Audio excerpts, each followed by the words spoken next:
नमस्कार मित्रांनो, परमार्थ वाचन या चॅनलमध्ये तुम्हा सर्वांचे हार्दिक स्वागत आहे। संत वेणाबाई आणि समर्थ।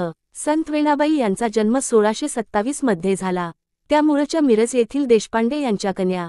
विवाहानंतर कोल्हापूरला गेल्या व काही काळातच वयाच्या 10व्या वर्षी विधवा झाल्या। संत वेणाबाई बालपण। 16व्या शतकात समर्थ रामदास स्वामींनी वेगळ्याच हेतूने आपले कार्य सुरू केले होते। सर्व समाज त्यांना संघटित करावयाचा होता। धर्मसंघटनेची उभारणी त्यांनी सुरू केली। त्यावेळी मिरजेला त्यांची वेणाबाईंशी पहिली भेट झाली। वेणाबाई या ब्राह्मण कुटुंबात जन्मलेल्या बालविधवा होत्या। कोल्हापूरच्या गोपाजीपंत देशपांडे यांच्या वेणाताई मुलगी होत्या व लहान वयातच लग्न होऊन त्या मिरजेला सासरी गेल्या। दुर्दैवाने पतीचे निधन लवकर झाल्याने बालविधवीचे जीवन जगणे त्यांच्या नशिबी आले। त्या काळात विधवा स्त्रीने घरकाम करीत, देवाचे नाव घेत, धर्मग्रंथांचे धार्मिक ग्रंथांचे वाचन करीत आपले जीवन कंठायचे अशी रीतच होती।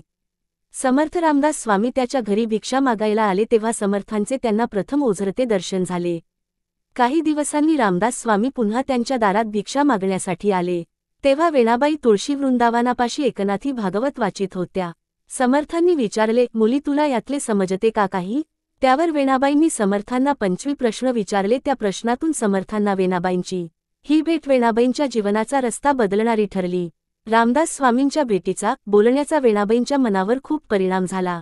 हेच आपले गुरु आहेत, त्यांच्याकडून उपदेश घ्यावा, त्यांची सेवा करीत जीवन घालवावे अये त्यांना वाटू लागले। रात्रंदिवस वेणाबाई त्यांचाच विचार करीत देह माझे मन माझे सर्व नेले गुरुराजे अशी त्यांची अवस्था झाली।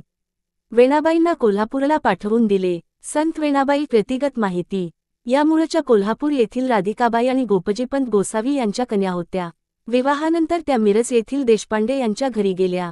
काही काळातच वयाच्या 12व्या वर्षी विधवा झाल्या। तेथेच त्यांनी समर्थ रामदासांचे शिष्यत्व स्वीकारले। नंतर त्या मिरज येथे परत आल्या। समर्थांनी त्यांना कीर्तन करण्याची अनुमती दिली होती। त्या मध्ययुगीन काळात विधवा स्त्रीने कीर्तन करणे ही एक क्रांतीच होती। समाजाच्या उद्धारासाठी क्रांतिकारक पाऊल उचलणाऱ्या सर्वच संतांना जननिंदेला सामोरे जावे लागते। समर्थ त्याला अपवाद नव्हते। वेणाबाई, अक्काबाई, अंबिकाबाई या स्त्रियांना त्यांनी अभ्यासास प्रवृत्त केले आणि मठपती बनवले। समर्थ मिरजेला आणि कोल्हापूरला नेहमी जात। तिथे त्यांची नेहमी कीर्तने होत। वेणाबाई त्यांच्या कीर्तनांना आवर्जून जात। त्यांचे आईवडील समर्थांचेच अनुगृहीत होते, तर सासू सासरे एकनाथ महाराजांचे अनुगृहीत होते। कोल्हापुरातील मंडळींची मजल तर वेणाबाईंना विषप्रयोग करण्यापर्यंत गेली। वेणाबाईंनी विष पचवून दाखवले। निंदकांना पश्चात्ताप झाला। त्यांनी वेणाबाई आणि समर्थांची क्षमा मागितली।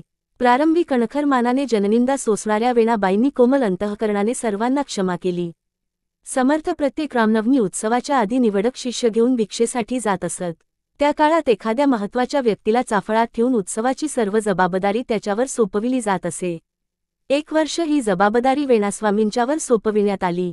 उत्सवासाठी सगळ्या प्रकारची धान्ये निवडून ठेवणे, लोणची, चटण्या, सांडगे, पापड, मेतकूट या सर्व गोष्टी सिद्ध ठेवणे, समर्थांनी पाठवलेली भिक्षा कोठीघरात व्यवस्थित लावून ठेवणे अशी विविध कामे करावी लागत। ऐन उत्सवाच्या 15 दिवस आधी वेणाबाई आजारी पडल्या। त्या तापाने एवढ्या फणफणल्या की त्यांना चालताही येईना।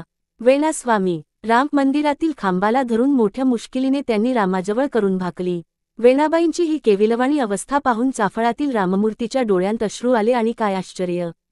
विठ्ठलाने ज्याप्रमाणे नाना रूपे धारण करून संत जनाबाई, संत एकनाथ या संतांची सेवा केली त्याप्रमाणे रामचंद्रांनी रामबाईच्या रूपात येऊन उत्सवाची सर्व तयारी केली।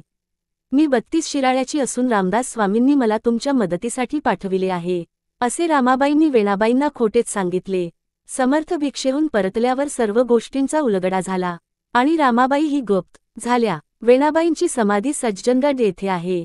सीतास्वयंवर वगैरे काही स्वतंत्र ग्रंथ त्यांनी लिहिले आहेत।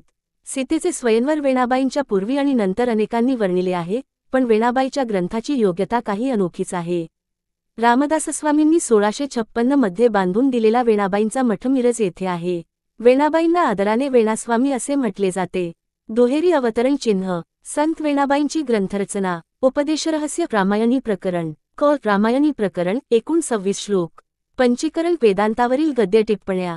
रामगुह संवाद किंवा नावेचे श्लोक रामायणी प्रकरण। रामायणाची कांडे आदी, अयोध्या, अरण्य, किष्किंधा व सुंदरकांड। एकूण 1500 श्लोक। सिंहासन रामायणी प्रकरण। सीतास्वयंवर एकूण 14 समास, ओवीसंख्या 1568। स्फुट, अभंग पदे वगैरे। वेणाबाईंची समाधी सज्जनगड येथे आहे। मित्रांनो, हा व्हिडिओ आपणास आवडला असल्यास चॅनेलला लाईक, सबस्क्राईब, कमेंट जरूर करा. श्रीराम समर्थ. जय जय रघुवीर समर्थ. श्री स्वामी समर्थ.